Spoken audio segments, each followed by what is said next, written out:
Welcome to Vicky Marie Chats Crime.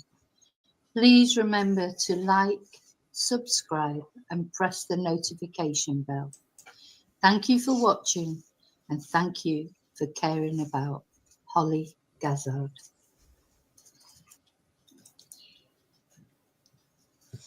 Hollie Gazzard was only 20 years old when she was viciously stabbed to death by her 22-year-old ex-boyfriend, Asher Maslin.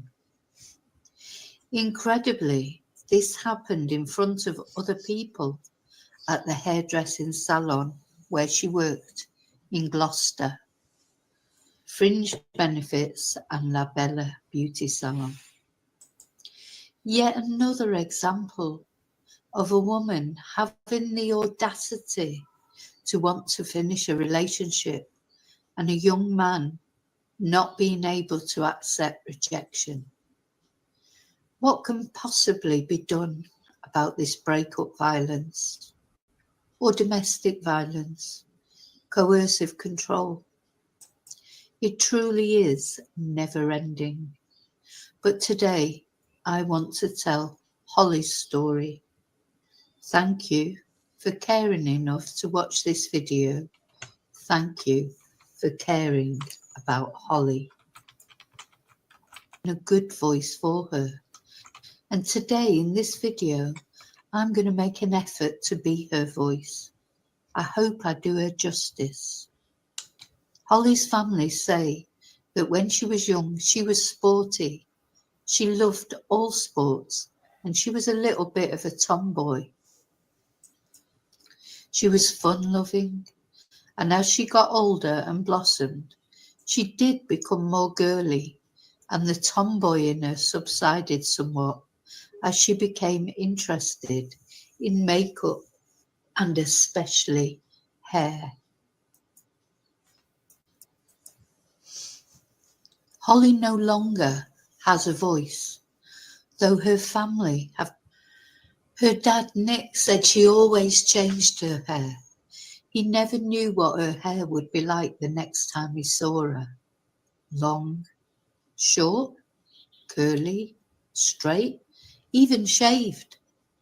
Hollie realised early on she wanted to be a hairdresser. Hair and beauty was her passion. She also wanted to travel, and according to Nick, she actually did say she wanted to travel alone. As a dad, of course, he was not very happy about that. And he said, why not try and incorporate your hairdressing, etc. in travel? In other words, think about working on the cruise ships. She agreed that this was a good idea, and she started training to go on the cruise ships. Sadly, it was while working in a bar during that training process that she met Asher Maslin.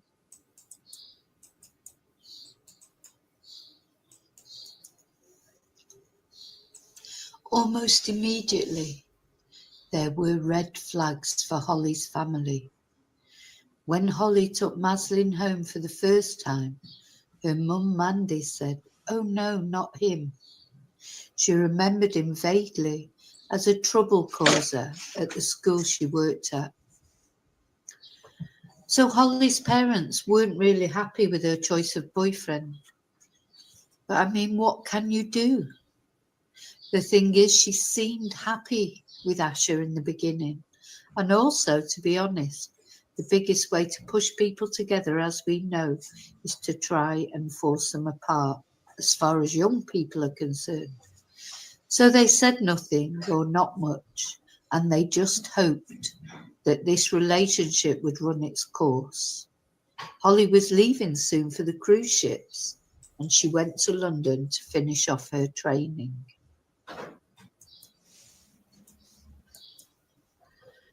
Asher followed right behind her, even though he had nowhere to live, and they had literally only been together for a week or so.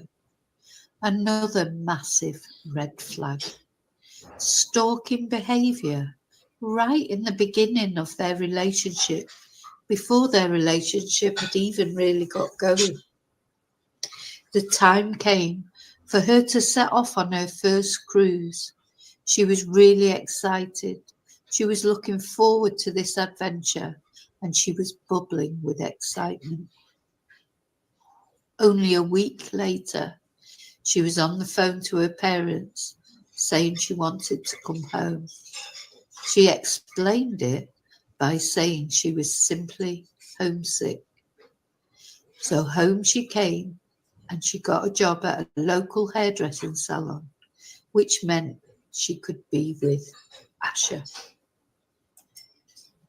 Asher had succeeded in isolating her, but the abuse continued, and after a particularly violent attack, Hollie contacted her family and asked them to come and get her and bring her home, which they did.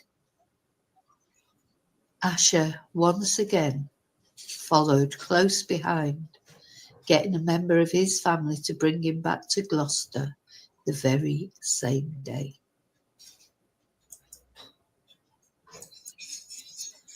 Shortly afterwards, they had a family get-together at a local restaurant, and Asher was supposed to come along with Hollie. He turned up an hour late. He was drunk. He was abusive to everyone. He was rude to the restaurant staff. He was obnoxious to Hollie, and he had to be taken outside by her sister's partner to try and get him to calm down. This obviously did not go down very well with Hollie's family, and a rift occurred.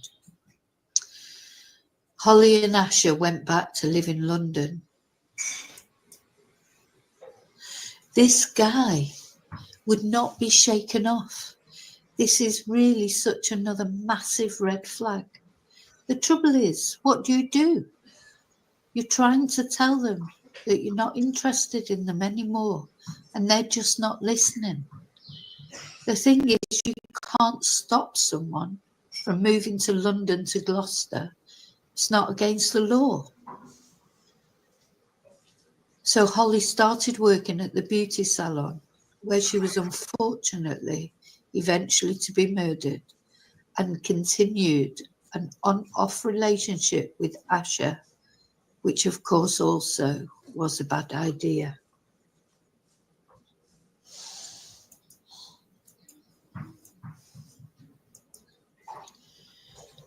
One thing that I have definitely learned from an experience, a similar experience I had many years ago, is don't try and hang on and hope that obsessive exes will get better.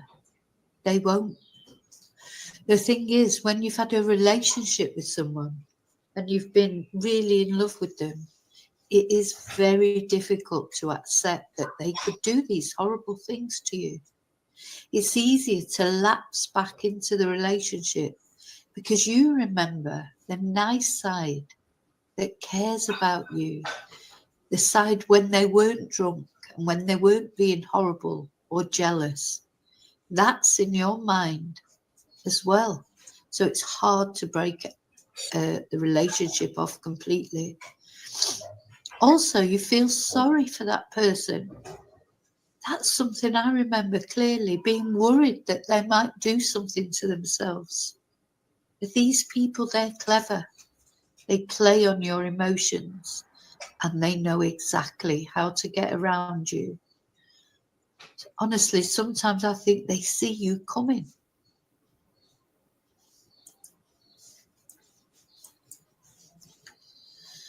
Asher may be in prison now, but he'll still be resting easy that Hollie isn't with anybody else because that's his obsession. My advice to anyone going through this, don't feel sorry for them. Just cut it off. Don't try to make it work. Don't go for that one last drink. Don't go for that one last meal. Don't go, to bed with them just for old time's sake. All the things they'll say to you, try not to do it. Just cut it off. It's got to be a clean cut. And it's hard. I know it's hard. I know that for a fact. It's hard. It's very difficult. Go for counselling to help you do that. Get your friends to help you with it, your family. It's important to try and get as much help as you can. Now, you may be embarrassed. You may not want to talk about it with your family or your friends, but you must, because you need their support. It's so dangerous to keep in contact with these kind of people.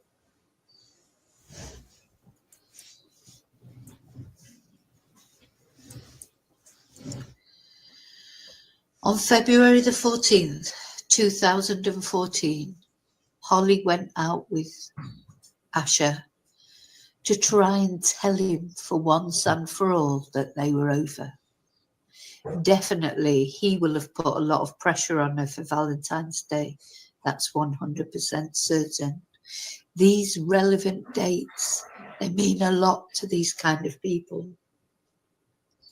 Anyway, Hollie tried her very best to get the message over to him, but he just got angry and threw a glass of water in her face. She ran outside. She got in her car, but terrifyingly, he got in the car next to her. He put his hand on the handbrake so she could not move off. He stole her bank card and he went on to take money out of her bank account. She was so terrified. She went home and she did not tell anybody what happened initially. So this is another lesson. Although you may feel embarrassed and you may not want them to get into trouble, or you may be scared of the repercussions, you still must tell people.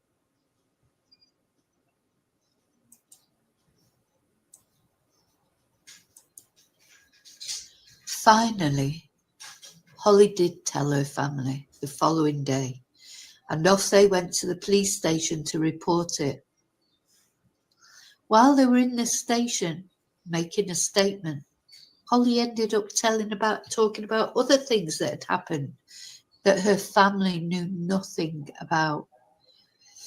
Things she'd been keeping to herself. It turned out that Asher had been threatening her family as well. And that's part of the reason why she'd been scared of telling them. He was making threats against them. She did finally agree to press charges and the police began an investigation. By the following Tuesday, Hollie was dead.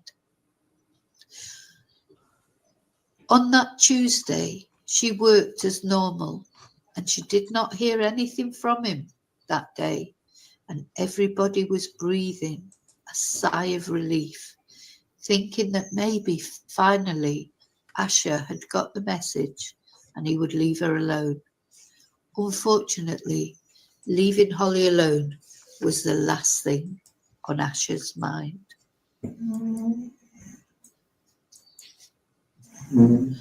At around 5:50 p.m, Asher entered the salon where Hollie was working. In there were 2 customers and 5 staff. Wouldn't you think Hollie would have been safe? But this man was so fired up, so angry. He didn't care who else was there. He was determined that if he could not have Hollie, nobody else was going to have her, and he did not care who else he hurt in the process. Initially, he was calm. He asked the receptionist that could he speak to Hollie, but Hollie said she did not want to speak to him. He grabbed her by the arm. He took out a knife and he began stabbing her in front of everyone. Someone rang the police immediately and they tried their best to help Hollie, but Asher just threatened all of them and he was so terrifying. Even surrounded by all these people, Hollie was not safe. He stabbed her 14 times and then calmly walked out into the night. Hollie was rushed to hospital, but she could not be saved.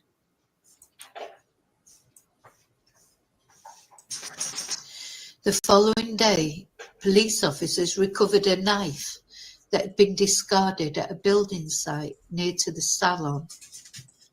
Her family were notified and went to the hospital, where her father, Nick, says the only comforting thing that the consultant could say to them was that after the first couple of stabs, Hollie probably did not know anything more.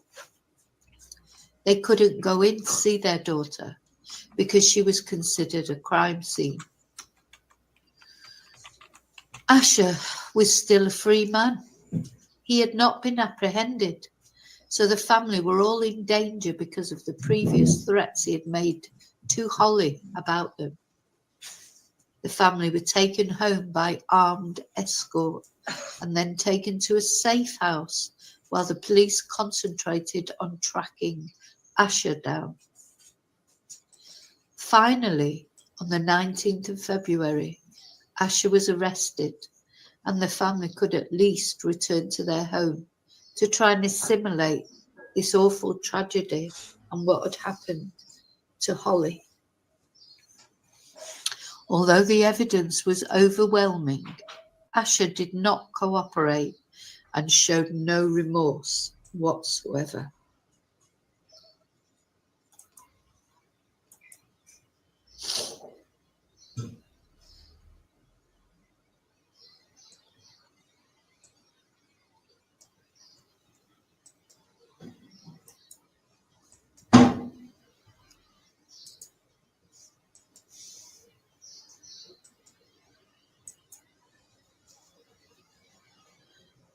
CCTV evidence showed that when Asher left the scene, he was calm, he was collected, and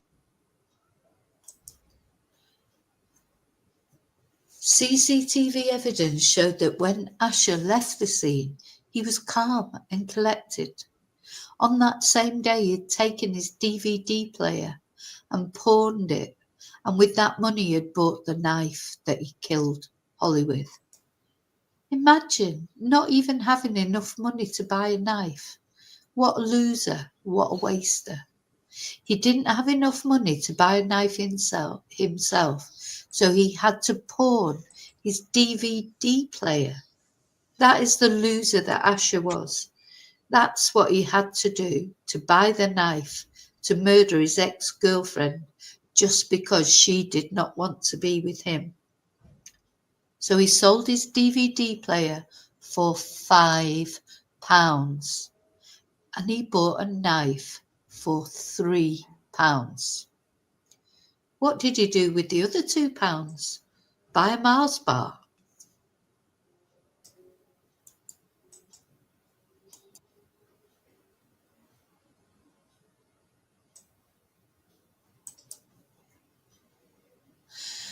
So a lot of details came out after Hollie's death. Another incident where he'd beaten up 2 people, and actually it resulted that when he murdered Hollie, he was on bail for beating up 2 other people. All this, unfortunately, was found out in hindsight. Finally, after many delaying tactics and total disregard for Hollie's memory or for her family, Asher pled guilty, and on the 16th of July 2014, he was sentenced to 24 years. 24 years for the murder of a 20-year-old girl that had her whole life in front of her, a promising life.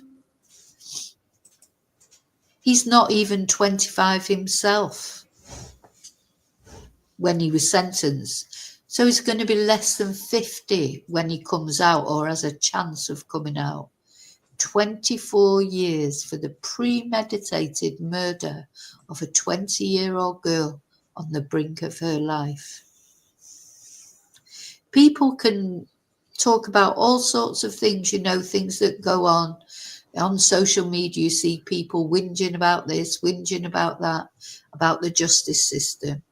These kind of things, these short sentences for murderers who then often come out and kill again.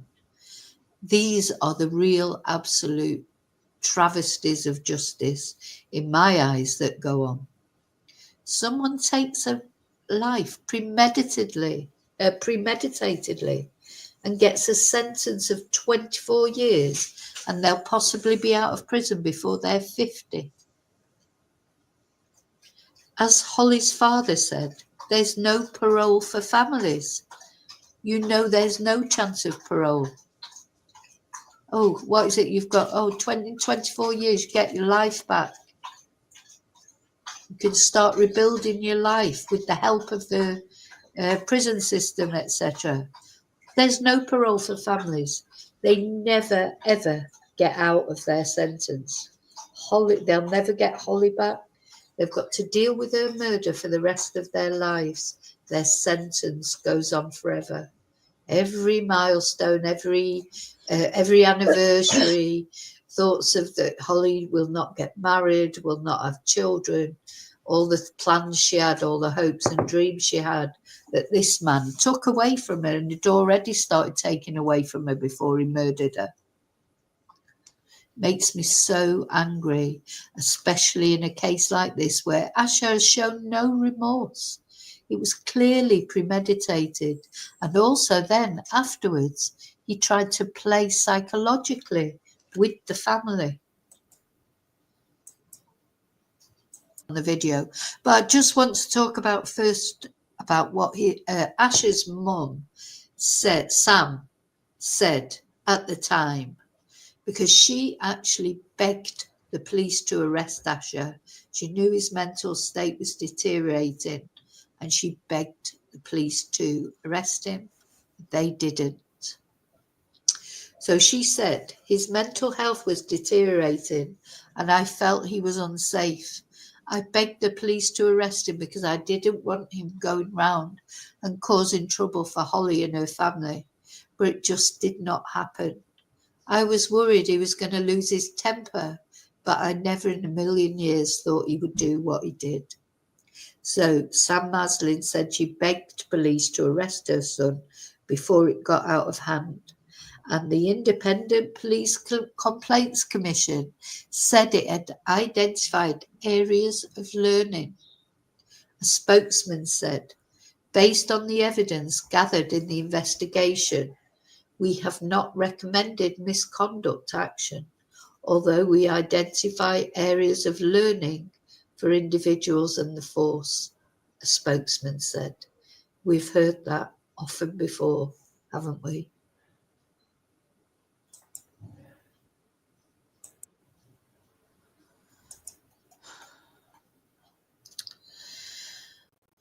Now, I just want to take a little bit of time to just mention Asher's family, who his mum and his brother especially, who were outraged with what Asher did to Hollie. So sometimes I think we do have to remember the families of the perpetrators, because they have to live also with what their loved one has done to somebody else. Now, some positive things have come out of of Hollie's murder. I'm going to talk about them at the end of this video, about how Hollie's family have tried their very best to make an enduring sort of positive, make sure that Hollie's life and death leaves a positive impact upon the world. And I will be talking about the Hollie Gazzard Trust, which they've set up at the end. Well, I will be letting Hollie's father, Nick, talk about it, show you some things that he says. So Hollie's family were determined to turn Hollie's death into a positive and inspirational story and a way of helping other people affected by domestic violence, coercive control, breakup violence, etc. Video. I'm going to let Nick speak for himself. So they set up the Hollie Gazzard Trust, and that's what I'm going to show you right at the end of the. If Hollie's story and also the advice that is on this website can help just one person, it's worth it, isn't it?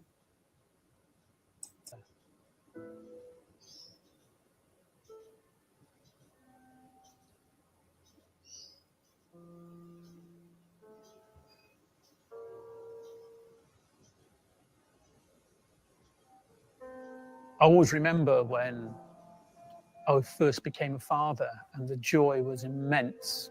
And I still have that picture in my mind with both girls. And I remember buying them a teddy each when they were born, and we still have those teddies today. Hollie and Chloe, as sisters, had a very, very good relationship. You know, they were always very, very close. They were a bit like chalk and cheese. They wanted different things and did different things. When Hollie qualified as a level 3 hairdresser, she came to me one day and said, "Dad, you know, I do have the traveling bug, and I want to travel." And I said, "Okay, great idea to see the world and experience different cultures, but you know, we've got to be a little bit careful of the safety elements." So we talked about it, and we came up with the view that perhaps going on a cruise ship where she could combine her traveling and her hairdressing would be a great option. So she applied to a company called Steiner. You know, we took her to Exeter. She had the interview, she passed. And while she was waiting to go to London to train, she was working in a club called Zest in Gloucester. It was there that she met Asher Maslin. He came in and he was a regular. And she told us about this. And she said, and after a couple of weeks, he built a relationship with her. And he was now going to dominate the next 12 months of her life. In fact, more than dominate, he was going to brutally end it.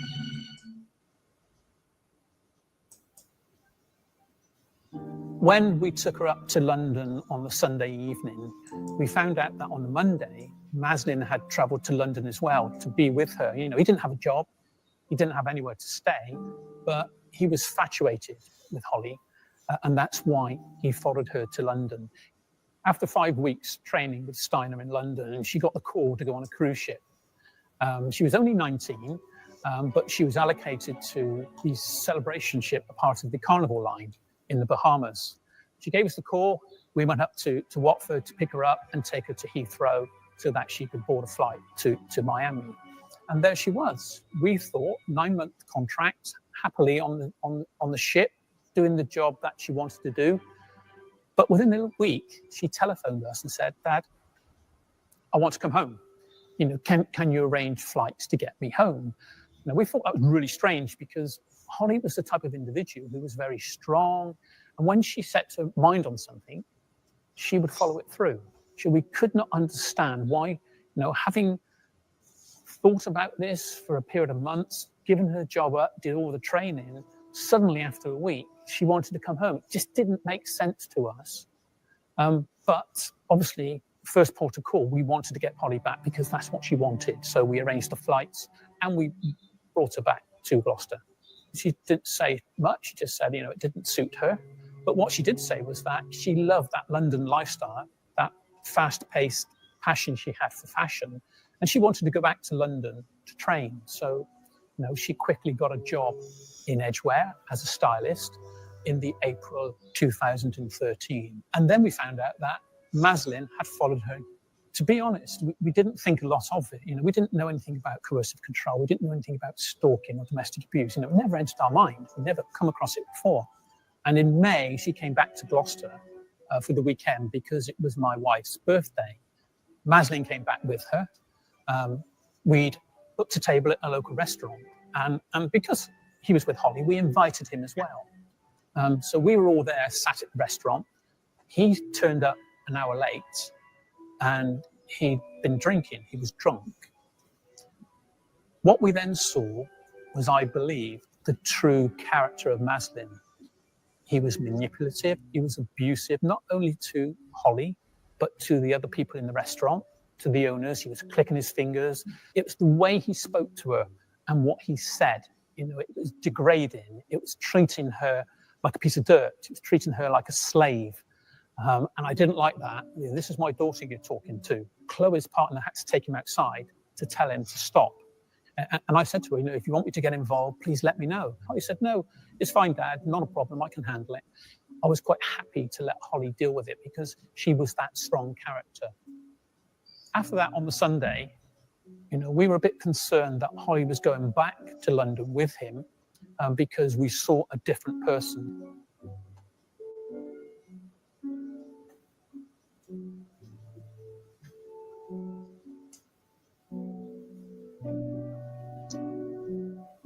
You know, Maslin, some of his family and Hollie went to the Notting Hill Carnival. And it was there that she got separated from him slightly, and she was with his young cousin, and she took his young cousin to toilet. And because she did that, and Maslin couldn't find her, he got really angry. And what we now know is he floored her. And the following morning, she called me and said, Dad, can you come and pick me up? I want to come back to Gloucester. What we found out then subsequently on the following day is that Maslin also returned to Gloucester on the same day, i.e. he was following Hollie.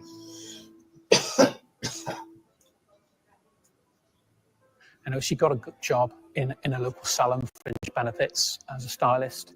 She also got a job in the local pub, and everything seemed to be okay. You know, Maslin was around, but they didn't see each other that often. But as time progressed, he became more and more in the picture. Often, Hollie would have to turn her phone off at night because she was getting so many calls and texts from Maslin. And when she put it back on in the morning, we could hear it go ping, ping, ping, ping, and it carried on for ages. So he must have sent multiple texts and tried to phone her on multiple occasions, you know, trying to get hold of her. But he knew she was at home. I now know the reason why she got the job in the evening was so that Maslin couldn't be with her. Although he turned up at the pub, the landlord said he was barred and didn't want him to be in the pub because that's what Hollie wanted. And she started to say that, Dad, I really want to get rid of this guy. So, you know, we said to her, why don't you take him to a place where you're in the public eye and you can give him that message and give him it very firm that it's over. You don't want to be with him anymore. So she said, that's fine, I can do that. You know, she tried to get rid of him. She tried to give him that message that it was over, but he wouldn't take no for an answer. He threw a drink in her face. She went to her car, he followed her, jumped in, put a hand on the handbrake, wouldn't let her go, and stole her credit card from inside her bag in the footwell. He then went across to the local cash point and drew a lot of her money. He obviously knew her PIN because he lived with her. So she told us about this, and we said, right, now you've got to call the police because this is getting out of hand. And she said, yes, I will. So we were with her and we gave her that support. She called the police. We listened to what she said. And some of the things we heard, we just could not believe.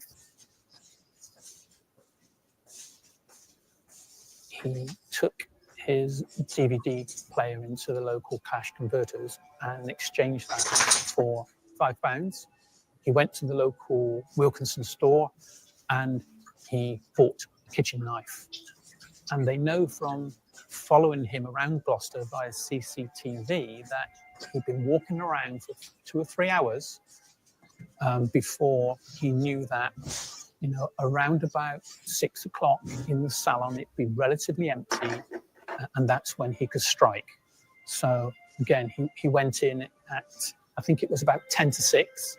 There were a couple of people in there, you know, one client Hollie was doing hair on, and there were a number of apprentices in there who were younger than Hollie, 16, 17 years old, and that's when he struck. That's when he stabbed her to death.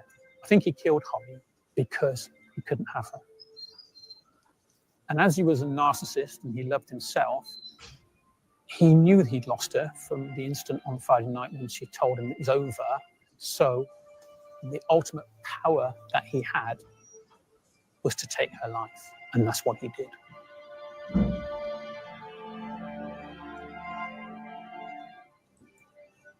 We had to attend a number of court appearances in Bristol Crown Courts, and Maslin attended as well, but he wouldn't admit his guilt at the initial hearings. He wanted to go down the route of diminished responsibility, but he had 2 psychiatric assessments, and both of them came back saying that there was nothing psychiatrically wrong with him.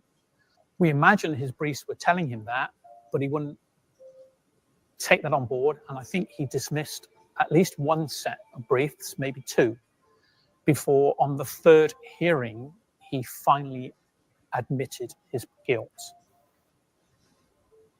But that wasn't the end of his power and control. You know, he wanted to have the last word, so he appealed his sentence, and therefore we had to go to the Court of Appeal in London and hear the appeal.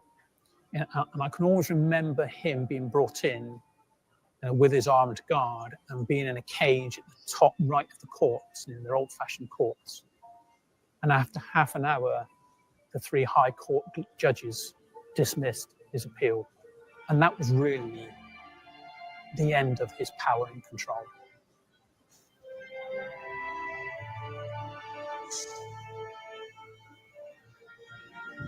What I would say to parents now is that if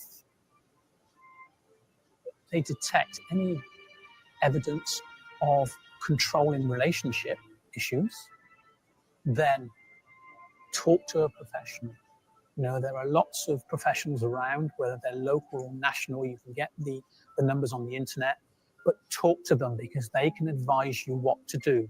They can give you that steer. And if we can educate parents, we can educate young people around relationships and what to do when relationships are not what they seem, then I think we will save a lot more people from going through what Hollie went through and parents going through what we go through on a daily basis. And we created the Hollie Gazzard Trust. My everlasting memory of Hollie is a bright, happy-go-lucky individual who was always smiling and gave enormous amounts of pleasure to other people.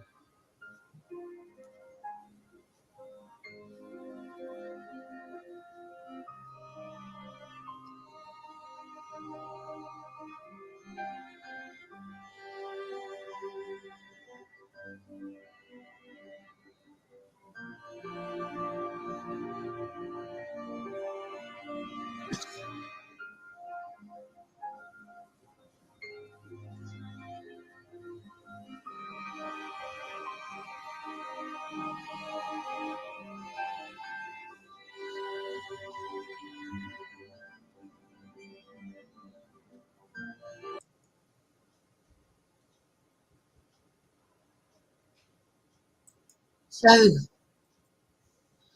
thank you so much for watching. Thank you so much for caring about Hollie.